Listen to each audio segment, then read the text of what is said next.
They played New Orleans, coming off a fantastic win against the Clippers. 6-win improvement year over year, last year to this year for the Grizzlies. They've been doing it with that grit and grind style, not just the cliche, and nobody's been playing better than Mike Conley, who's having a career year in terms of points and assists, and also, look at this, leads all players in offensive loose balls recovered. He is putting it all out on the floor. So we had some questions earlier tonight from Mike Conley about the pressures of this season, particularly after the owner said in the offseason, this Grizzlies squad should win 50 games.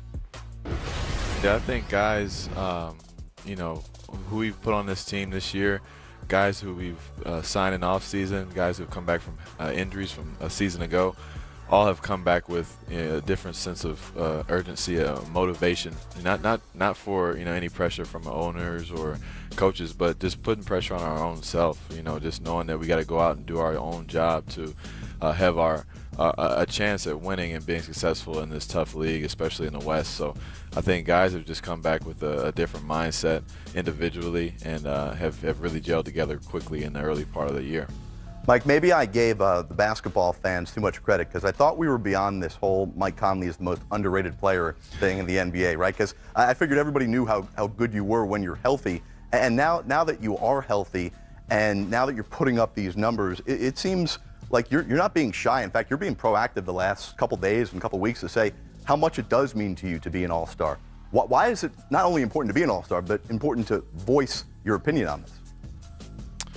Well, for me, it's just become, more glaring over the years. I think outside of the injury seasons, I've had opportunities and have just slipped by. But for me, I've always been just such a team guy, just always trying to win games, trying to win playoff series, trying to get to championships, and that's where my mind's been at. And for whatever reason, I just the all-star thing has just never happened. And for once, I just thought, hey, maybe I should let people know that it does. It is on my agenda. It is something that I really want to have done in my career. I've been in the league 12 years, and it's been a long time, and I don't know how long I'll play. It could be, 16, 17, 18 seasons, and it's all done. And I just like to look back and have something, like that on the resume, which would be great. Is it something that you feel like your career wouldn't be complete without? I think a championship would be first. That would be the most important thing. But definitely, without an all-star appearance, with having opportunities would definitely, not be as fulfilling of a career as I would probably want to have had when I walk away from the game. So, I definitely, want to have that on the resume and be, amongst one of those, top players in the league. Mike, I got to think a guy you're going up against tonight believes he should be an all-star too. He's already been once in the East, but now he'll try and be for the first time this year in the West. Jrue Holiday, like yourself, known as one of the best two-way guards in the league, and he shifted over to play more of the two now. But with his defense he has and with the numbers that he's put up, both of you having career years, what do you expect from him tonight when you two match up against each other? Hey, as he should be an all-star, man. He's phenomenal and has been great for the past few seasons, and you expect from a guy like him who's going to put pressure on you defensively. He's always as solid as ever on the defensive end. Offensively, he can do everything. He can penetrate, he can shoot.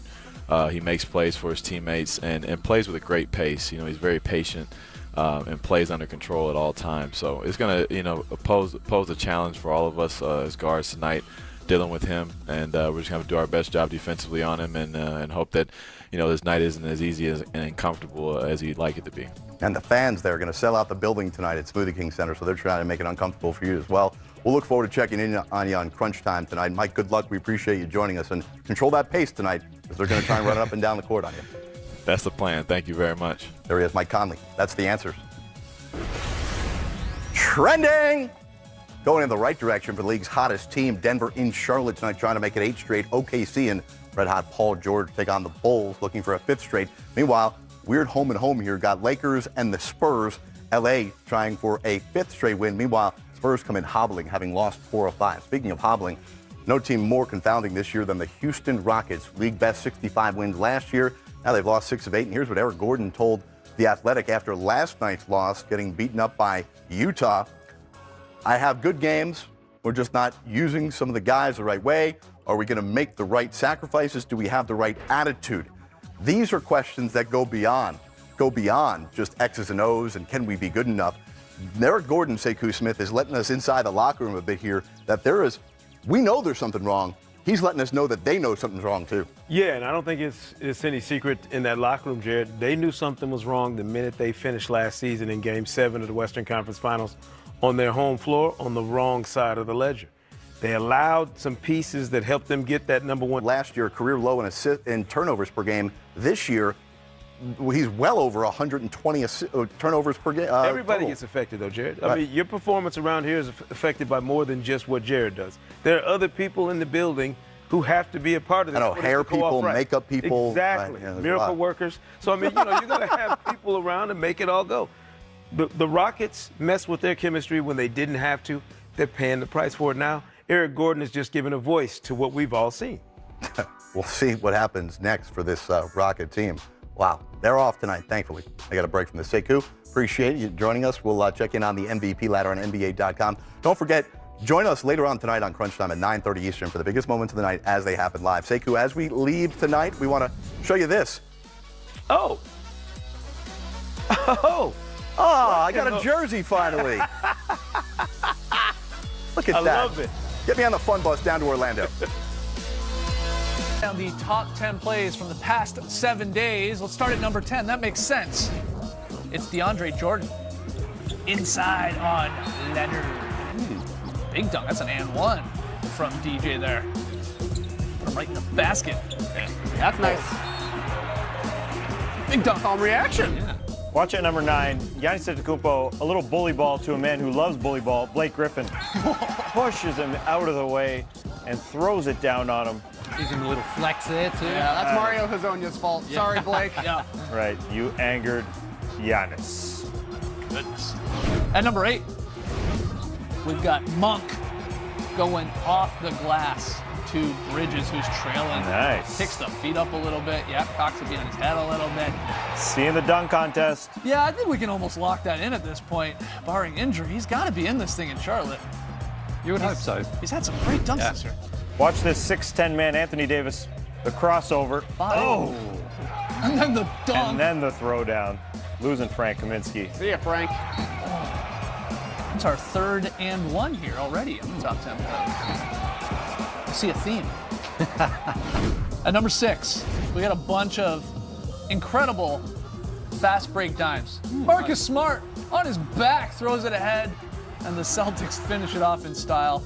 I've seen that this week somewhere. Oh yeah, that's right. Lee had it as a very solid play, even though it's very, very sexy and in the top 10. It's solid. Dunk, Lee. Yeah, dunks are allowed at times. Okay, we're still going with the fast break bounce plays pass. here. Markieff Morris over his head to Bradley Beal. Nice bounce pass. Whoa, just gets it home. Yeah, one more. We're not done. Throw ahead to Lonzo. Whoop! Mid-air. Dimes it up for McGee. Oh, showtime here from the Lakers. Some great passes this week. At number 5, Andrew Wiggins. He's come alive. The throwdown. Yep, I'm still on Wiggins Island, guys. There's not many people. How's the weather? It's cloudy, okay actually. lately. Yeah, the sun came out the other day. It was really nice. And number 4, a little defense from the Wolves. Sir Robert Covington, yes. Give me that. Best Ties jump up. ball of the season, that one, maybe? That is a beautiful block. That's clean. Yeah, get it. This guy is going to be in the running for Defensive Player of the Year. Sure. Steal and a block on that play, it looks like. Huge play. Nikola Jokic, speaking of huge, this man is huge. Look at that find. Oh, where did we see this play? Very solid play. Yeah, that's gotta right. be Also, it's kidding very, me. very sexy, too. You're stealing my bit now. It's like, what's the point of very solid play if they're all very sexy? That's what I'm asking. It's a good fundamental play that leads to a wide open shot. That's a very solid play. At number 2, Trae Young throws it up to John Collins. Where did we see this man earlier this week? Yes, on the show, on this desk. John Collins, a great Got guess. the good starters bump. He had a great week. It's a nice pass from Trae, nice finish from John. At number 1, it's Bam Adebayo. Oh my goodness. The two-handed block. Oh, we're not done here. We're going the other way. Kelly for 3, what a play. Where's Nope. Bam Bam? Woo! Wow. That's a double ender, Lee. Very solid. Did he get the 2 block? No, I think it's just the one hand, but then he cleans it up. Nice finish. Bam Bam. In at number 1 on the top 10 plays of the week. Best top 10 in sports, some say. At least a lot of very solid plays.